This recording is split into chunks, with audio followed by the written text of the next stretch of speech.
ഈ ബിഷപ്പുമാർക്ക് എന്തിന്റെ അസുഖമാണെന്ന് എനിക്ക് മനസ്സിലായിട്ടില്ല. അതായത് നനഞ്ഞിടം കുഴിക്കുക, പുര കത്തുമ്പോൾ വാഴ വെട്ടുക, ഇതൊക്കെയല്ലേ ഇവരുടെ തൊഴില്? ആണോ? ഇപ്പം ഒരു ജസ്റ്റിൻ പള്ളിവാതിക്കൻ എന്ന് പറയുന്ന ഒരാള് PC ജോർജ് പറഞ്ഞത് ഏതാണ്ടിനെ മറപിടിച്ചുകൊണ്ട് പറഞ്ഞു, ഭരണഘടനയാണ് ക്രിസ്ത്യാനിയെ ചുമക്കുന്നതെന്ന്. അങ്ങനെയാണെങ്കിൽ ആ ഭരണഘടന വ്യഭിചരിച്ചവൻ രാഹുൽ ഗാന്ധിയുടെ മുത്തച്ഛനല്ലേ? ആണല്ലോ. അപ്പൊ ആ ഭരണഘടനയ്ക്ക് എന്തുണ്ട് വില? കോൺഗ്രസ് എന്ത് ചെയ്താലും അതൊക്കെ നല്ല കാര്യം. പക്ഷേ ഇഷ്ടമില്ലാത്ത അച്ചി തൊടുന്നതൊക്കെ കുറ്റമെന്ന് പറയുന്ന പോലെയാണ് ഇപ്പോൾ ഈ പറയുന്ന സമയത്ത് എലക്ഷൻ അടുത്തിരിക്കുകയാണ്. അപ്പോൾ പറയുകയാണ്, ഞങ്ങൾ സഭയെല്ലാം കൂടെ ഉണ്ടാക്കും എന്നൊക്കെ പറഞ്ഞാല് ഇതൊന്നും ഓടത്തില്ല. അയാൾ ചെയ്തത് നല്ല കാര്യം തന്നെയാണെന്നാണ് ഞാൻ വിശ്വസിക്കുന്നത്. കാരണം ഈ വരുന്ന പണത്തിന്റെ 50% 1,00,000 രൂപയിൽ 50,000 രൂപ പ്രവർത്തന ചെലവും ബാക്കി 50,000 രൂപ ഒരുത്തന് കൊടുക്കാനുമാണെന്നുണ്ടെങ്കിൽ ഇതെന്ത് ന്യായമാണ്? ഒരു 10% പോലും വേണ്ടല്ലോ പ്രവർത്തന ചെലവ്, ആണോ?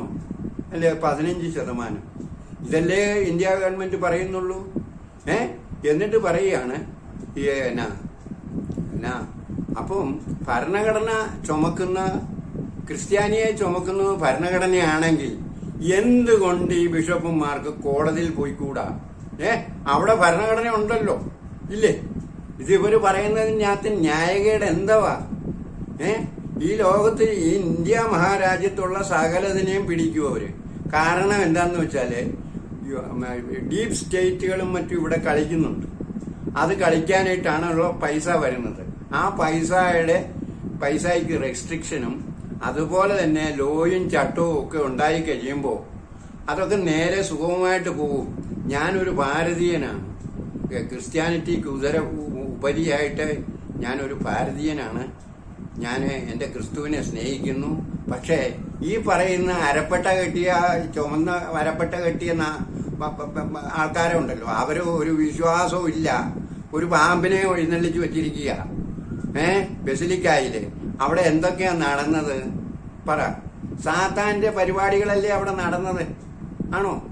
എന്നിട്ട് കുർബാന ചൊല്ലി ഇറങ്ങിപ്പോയി ഒരു ഗീവർഗീസ് ആലഞ്ചേരി. അങ്ങേര് പോയി കഴിഞ്ഞിട്ട് അവിടെ കുർബാന ചൊല്ലിയിട്ടുണ്ടോ?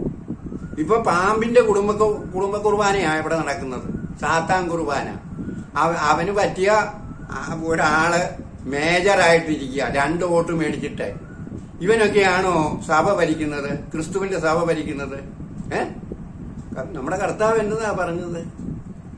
നിങ്ങൾ ലോകമെങ്ങും പോയി സുവിശേഷം അറിയിക്കുക എന്നാ പറഞ്ഞതല്ലേ? അതിൽ വിശ്വസിക്കുന്നവരെ സ്നാനപ്പെടുത്തി ചേർത്തുകൊള്ളുക എന്നാ പറഞ്ഞത്. അല്ലാതെ റൊട്ടിയും പഴവും ഒക്കെ കൊടുക്കാനല്ല പറഞ്ഞത്. ഗോതമ്പ് കൊടുക്കാനോ പാൽപ്പൊടി കൊടുക്കാനോ ഒന്നും അല്ല പറഞ്ഞത്. പ്രഘോഷിക്കാനാ പറഞ്ഞത്.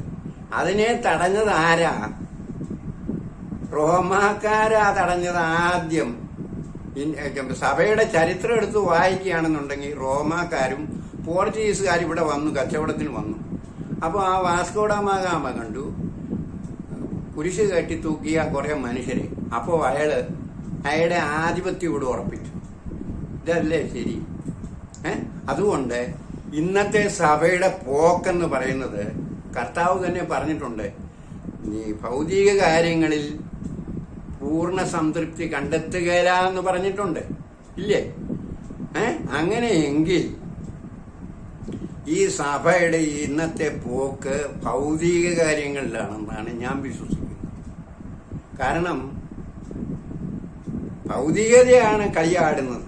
ഇപ്പോൾ അവർക്ക് കിട്ടിയിരിക്കുന്ന മെച്ചം എന്താണെന്ന് വെച്ചാൽ, നമ്മൾ കഷ്ടപ്പെട്ടുണ്ടാക്കിയതും ഫോറിൻകാർ നമുക്ക് തന്നതും ഒക്കെ ആയിട്ട് ഒത്തിരി സ്വത്തുക്കളുണ്ട്.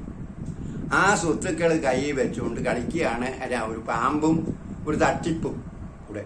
അതല്ലേ ശരി? ആണല്ലോ.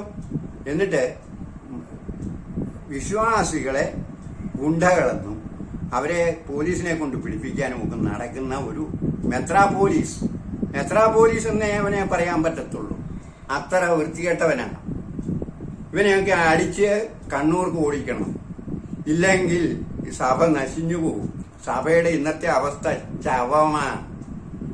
എന്റെ കർത്താവിന്റെ പരിശുദ്ധ ജനമായ ക്രിസ്ത്യാനി, നീ ഇത് കേൾക്കുന്നില്ലെന്നുണ്ടെങ്കിൽ നിനക്ക് നാശം വരും. മനസ്സിലാകുന്നുണ്ടോ? ഈ ഒരു കല്ലറങ്ങാട്ടെ അച്ഛനുണ്ട്, അങ്ങനെ അങ്ങേരെ പിതാവ്. അങ്ങേരെ ആദ്യമൊക്കെ നല്ല കാര്യങ്ങൾ പറഞ്ഞു. പുള്ളി ഒരുത്തനെ അങ്ങ് ഉയർത്തി കാണിക്കുക. എന്നാ തോമസ് അക്വീനോസ് ആണ്. ആരെ? ഈ പാമ്പ്ലാനികളെയൊക്കെ എനിക്കറിയാം, പാലാക്കാരെയും പൊൻകുന്നംകാരെയും ഒക്കെ എനിക്കറിയാം. പക്ഷേ അവരാരും ഇയാളെ പോലെ അല്ല. ഇയാൾ കൈയെടുത്തേണ്ട ഗുണ്ടാക്കളിയാ കളിക്കുന്നത്. ഇവനെ അടിച്ചു വെളി കളയുന്നില്ലെങ്കിൽ സഭ നശിഞ്ഞു പോകും. ഞാന് ആലഞ്ചേരി പിതാവ് പോയപ്പോ തൊട്ട് കുർബാന കാണാൻ പോകാറില്ല. ഞാന് പിറവത്തിന് പോയി കുർബാന കാണും. കാരണം അവിടെ സ്വർഗം തുറന്ന് കുർബാന കാണാൻ സാധിക്കും. അതും ഇപ്പം 10-77 വയസ്സ് കഴിഞ്ഞപ്പോഴത്തേക്ക് നിർത്തിവെച്ചിരിക്കുക. ഈ നല്ല ദിവസങ്ങളില്ലേ, അതിനകത്തൊരു പ്രാർത്ഥനയാണ് റംഷാ പ്രാർത്ഥന. നമ്മുടെ പിതാക്കന്മാരൊക്കെ ആയുസ്സും ആരോഗ്യം കൊടുക്കണം. ഞാൻ പ്രാർത്ഥിക്കുന്നത് ഇവനൊക്കെ ചത്തുപോകണമെന്ന്. അല്ലാതെ ഇവനെയൊക്കെ ഭരണഘടന ചുമക്കുന്ന ക്രിസ്ത്യാനിയെ ചുമക്കുന്നത് ഭരണഘടനയാണെന്ന് പറഞ്ഞു. അപ്പോൾ ഈ ഇന്ദിരാഗാന്ധി ഉണ്ടാക്കിക്കൊണ്ട് വന്ന അതിന് ഞാനൊരു ഏരിയ അറിയാവോ? നാണം ഉണ്ടെങ്കിൽ ഈ പപ്പുമോൻ ഇവിടെ ഒന്നും ഇറങ്ങി കളിക്കത്തില്ല. ഇപ്പൊ 3000 തൊലി ഇന്ദിരാഗാന്ധി ഗ്യാരണ്ടി, പിന്നെ ഉമ്മന്റെ കോപ്പ്, ഇതൊക്കെയാണ് പറയുന്നത് അല്ലേ? ഇത് എവിടുന്ന് എടുത്ത് കൊടുക്കും? ഇന്ദിരാഗാന്ധിയുടെ വീട്ടിൽ നിന്ന് കൊടുക്കുമോ? അതോ ഇവിടെ കിബി എടുത്തു പ്രയോഗിക്കുമോ? ഇപ്പൊ തന്നെ രമേശ് ചെന്നിത്തല പറഞ്ഞു കിബി ഞങ്ങൾ ഉപേക്ഷിക്കത്തില്ലെന്ന്. ആദ്യമൊക്കെ പറഞ്ഞിരുന്നത് എന്തുവാ? കിബി ഏതാണ്ട് നശിഞ്ഞ സാധനമാണെന്ന്. അതുകൊണ്ട് ഞാൻ പറയുകയാണ്, ക്രിസ്ത്യാനികളെ ഈ പിതാക്കന്മാരെ കേട്ടിട്ടുണ്ടെങ്കിൽ അവരുടെ നാശമാണ് എന്ന് എനിക്ക് പറയാനുള്ളൂ. ഇനിയും അടുത്ത ഒരു വീഡിയോയുമായിട്ട് ഞാൻ വരാം. വരുന്നതുവരെ എങ്ങനെയാണ് നമ്മുടെ വിശ്വാസം തടയപ്പെട്ടത്? കർത്താവ് പറഞ്ഞെന്നാ, നിങ്ങൾ ലോകമെങ്ങും പ്രഘോഷിക്കാനാണ് പറഞ്ഞത് അല്ലേ? റോമാക്കാരും പോർച്ചുഗീസുകാരും കൂടെ ഇവിടെ ചെയ്തിട്ടുണ്ടോ? നമ്മളെ പമ്പയ്ക്കും ഭാരതപ്പുഴയ്ക്കും ഇടയ്ക്ക് തളച്ചിട്ടിട്ട് അവർ ലത്തീൻ സഭയുണ്ടാക്കി. അതിന്റെ ഫലമല്ലേ ഇന്ന് കാണുന്നത്, ഇതൊക്കെ കാണുന്നത് ആണോ? അപ്പൊ റോമാക്കാരിൽ 11 പിയൂസ്, ലയോ 13, ജോൺ പോൾ പിതാവ്, ഇവര് മാത്രമേ പോപ്പുമാരായിട്ടുള്ളൂ. മറ്റുള്ളവനൊക്കെ കള്ളന്മാരായിരുന്നു. കള്ളന്മാർ. ഇനിയും അടുത്തത് വരാം.